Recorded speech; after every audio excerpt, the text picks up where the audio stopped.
So I run an AI technology company that's working in a variety of AI applications. It's headquartered I live in Silicon Valley in Saratoga, California. And a large number of the people who work in the global AI operations are in India. We have 8 centers in India, a couple around Calcutta, and then we try really hard to not be in the large metros. So we have Hubli, Coimbatore, Vizag, Bhubaneswar, Shillong. All of our people are very young. I said this when I was at the speaking on AI, that the average age of the company is 25. You wouldn't know that looking at me, but the company itself is 25. And that's what is the vibrancy, because a lot of people working in AI, whether they are AI company entrepreneurs, as you know, a lot of people under 30. And because it's a new way of doing things, new technologies, very eager to learn. And so we get them from various parts of India. 53% of our global workforce are women. So I'll share a little secret with you. We've been in AI for 8 years. 8 years. Yes. The last year, the buzz is because of generative AI True. and open AI and all these language models happening. And predictive AI has actually been around for some time, particularly with applications like medical applications. Sunil was talking about AI applications and whether it's breast cancer screening, cancer cell categorization, could also be for maternal and child. And I don't mean just in India, Right. globally. And so that predictive AI has been around and is actually getting into the enterprise. We're seeing it in, for example, working with large companies in being able to get AI at the edge in sensors that are trucks going for agriculture, and being able to spot when a crop in a single small area is diseased or starting to get disease, catch it early on so the whole field is not diseased. Being able to do very precision watering of this. So these are areas: precision agriculture, medical AI, autonomous mobility.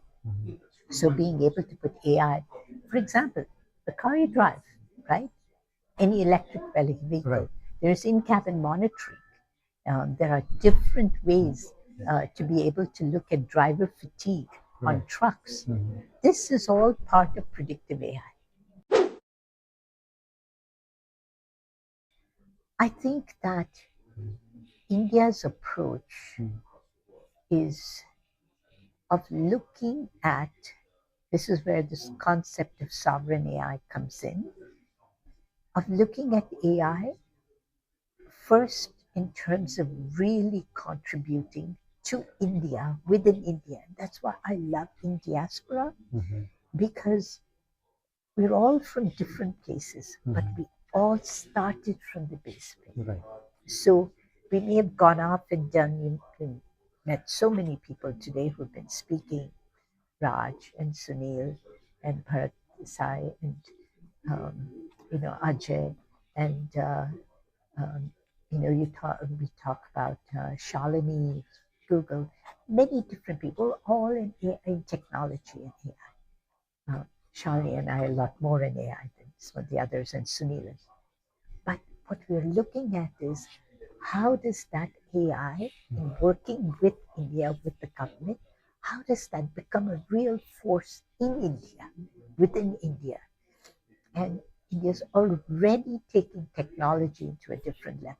But how does it really affect the entire base of India, not just the Gurgaons and the Mumbais and the Chennais? And I'm from Chennai, and I'd love to. But our centers are not in Chennai, Mumbai, and Gurgaon. They are in Coimbatore and Hubli Shillong, Calcutta. and Shillong and Calcutta and Vizag and Bhubaneswar. Because of that, what our retention is? It's 90%. Where are you going to find a tech company in Bangalore that has less than 10% attrition?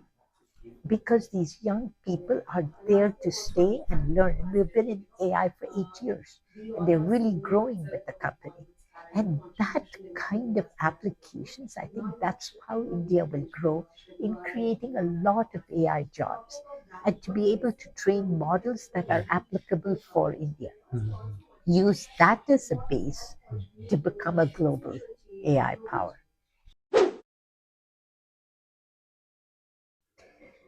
So I guess, unlike a lot of people in corporate, and I have a little bit different view. I think these are technologies, AI, etc., where I think the government plays an important role. And it is for us companies, whether it's a foundation like the Wadhwani Foundation or it's um, a for-profit social impact company like iMerit or other companies, I think working with the government in tandem, it means 1 plus 1 equals 5.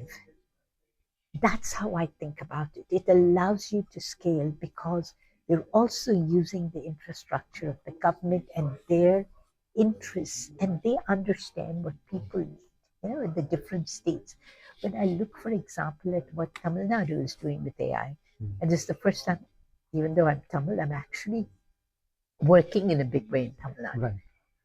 And their focus on automotive AI, for example, and research and development and things like that, how quickly they worked with us to set up the Automotive AI Center of Excellence in Coimbatore was pretty startling. And so different states are also involved in it. West Bengal or the Meghalaya government, Conrad Sangma came to inaugurate our center and then ended up, because he's a musician, ended up playing the guitar with all of our young people, and so we had a little jam session with him. So we have to work with the government, and the government can play a role. There's a second thing. As in every technology, particularly in something like AI, you've got to have unbiased data. The quality of the data is the most important. Bad data gives you bad models and bad outcomes. So putting the guardrails around that and being able to really drive responsible AI is something the government has to have a lot of focus on. And that's again where we have to work with the government.